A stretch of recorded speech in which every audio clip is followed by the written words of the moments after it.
of cricket happenings with you.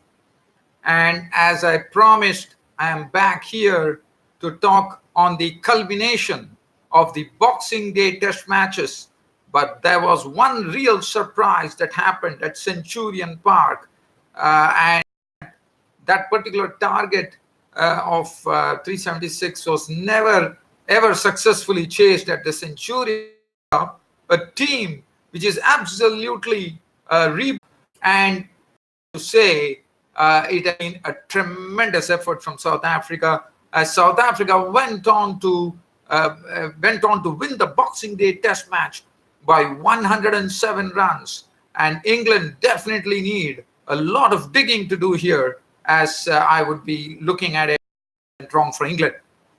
And the other match, well, it did not come as a surprise at all. Australians were absolutely on the ascendant the other day, as we all saw, and it was a foregone conclusion. And that was precisely the case, as the Australians declared the innings after just playing 10 overs, I think, for the day, and they declared the innings closed and said the getting over on the fourth day itself. And in case of Australia, they have actually wrapped up the series now with only one more test to go in Sydney. So that's giving the players an extra day of rest here, as the Boxing Day test matches ended in just four for 268. And let's see what happened. So yesterday, England resumed on their overnight score of 121 for 1. Rory Burns definitely has done a lot of good for himself in scoring. He was the highest scorer with 84. He scored 84. But what was good, as I said about Rory Burns' innings, was that there were a lot of strokes in it. I mean, he was stroking the ball perfectly, and that was something which was a continuing phase as far as Rory Burns was concerned. And that was good to see that Rory, they had I always thought that this England team had a bit of inexperience in the middle. I mean, the top, I would say Rory Burns actually doing a good job. Dom Sibley making 29. Joe Denley was out for 31 with 3 4s and 2 6s. And other than that, the real thing happened to be, yes, it was Kagiso Rabada who blew them away with 4. Was the one, as you would remember, in the previous game, he had the vital scalps of Jonathan Bairstow and Ben Stokes. And here it was Rory Burns was a victim of Nortje. And Nortje has definitely shown that what a good thinking bowler he is. He's quite pacey. And for a pace bowler, someone who is having express pace, to have a good line and length takes a bit of time. But here, Nortje, I thought in the second test has definitely proved that he is really bowled superbly. He deserves every inch of credit to that. And he also picked up the wicket of Joe Root. And that was a big wicket, according to me, because Joe Root is someone who can stay at the wicket. And, he's someone, and he drew the edge of Joe Root with a ball that had a bit of extra pace in it. And that was it. And he was absolutely pumped up on Rick Nortje. And other than that, Stokes actually decided when the score actually read with Joe Denley gone 158 for 3, Ben Stokes decided to chance his arm. He was pretty quiet till then when Joe Root, but once Joe Root departed, he decided to have a go at Keshav Maharaj, and in the process losing the coming in and dismantling Bairstow and Sam Curran pretty quickly. And Josh Butler definitely did a good thing here, sustained as far as 22 was concerned, as Rabada picked up his wicket, and then it was England innings as the England. But let us talk about one thing here. One pertinent point here is that England in a position of strength, when the score read 204 for 3, it was a matter of only 172 runs all there for them, and despite that, it was a real collapse, according to me. But what a spell of bowling from Not Jay. I mean, I would have not really given a chance to South Africa here. But I have to say, if you look at the bowling, I mean, if you look at the South African lineup, they have a lot of inexperienced players. The big guns are all gone. There's only Faf du Plessis and Dean Elgar.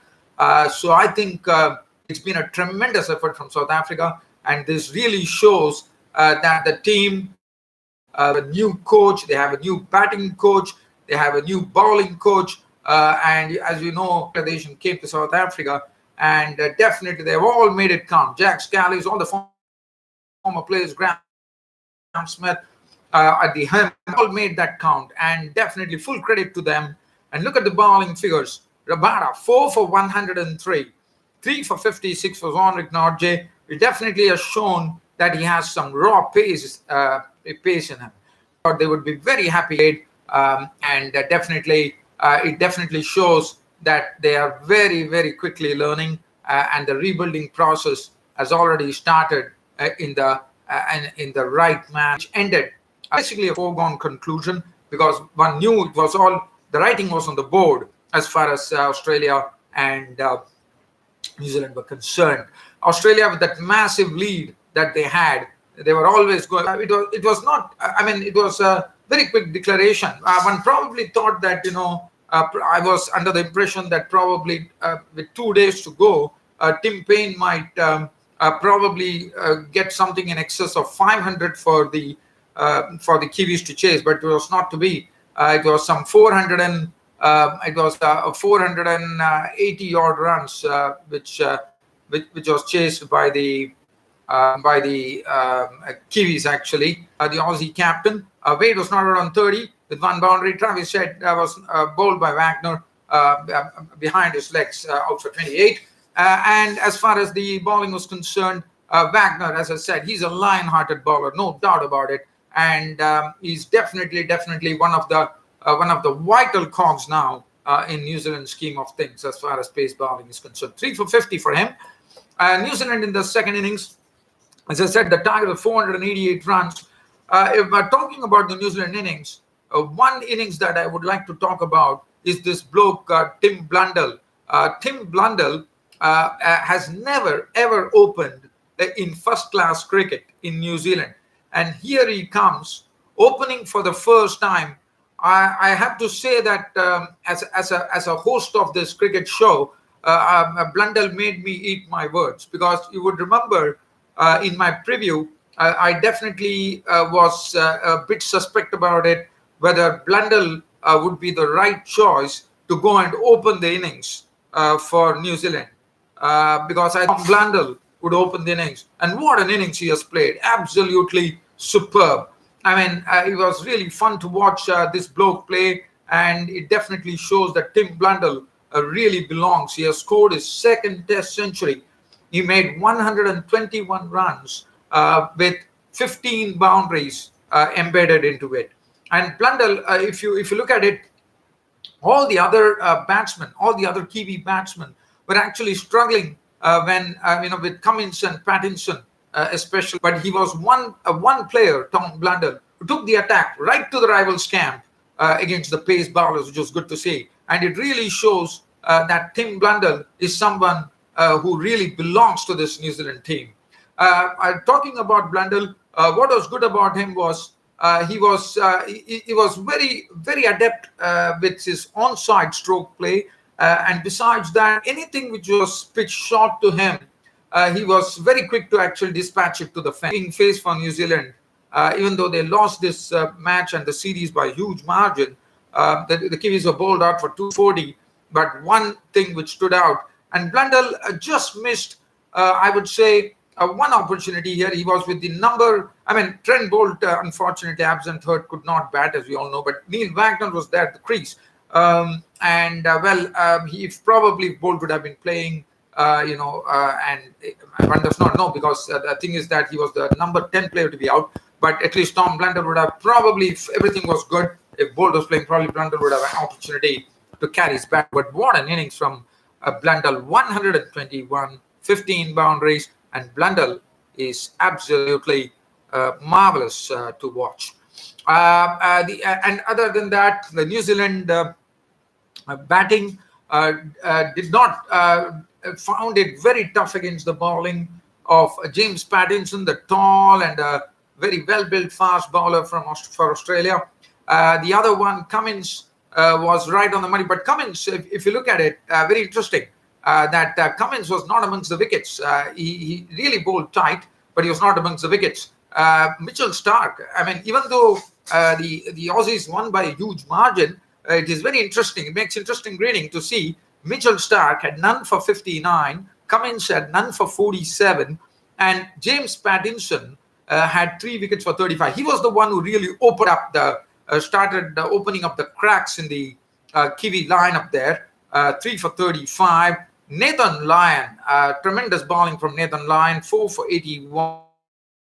With a lot of foot marks outside the pitch, and Marnus Labuschagne picked up a wicket as well. And Marnus Labuschagne went on to pick up a big wicket, and that was none other than the wicket of the highest scorer, the centurion in the New Zealand innings, none other than Tom Blundell. He was caught in mid-on as he decided to. This was a good ball from Pattinson, which really came along.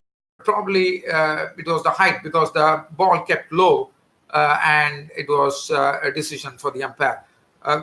Ross Taylor lost his stumps to Pattinson for 2. Nichols and BJ Watling provided 3, getting him stumped by Payne behind the stumps for 33. Watling carried on, just made 22. Grandon was out for 9. Santner decided to give some good company to Blundell to get to his century. But Santner made 27 with 5 boundaries. And after that, it was pretty quick work. It was all over. The match by a huge margin of 247 runs. And one very interesting statistics here. Blundell has become the first Kiwi batsman to score a century at the Melbourne Cricket Ground.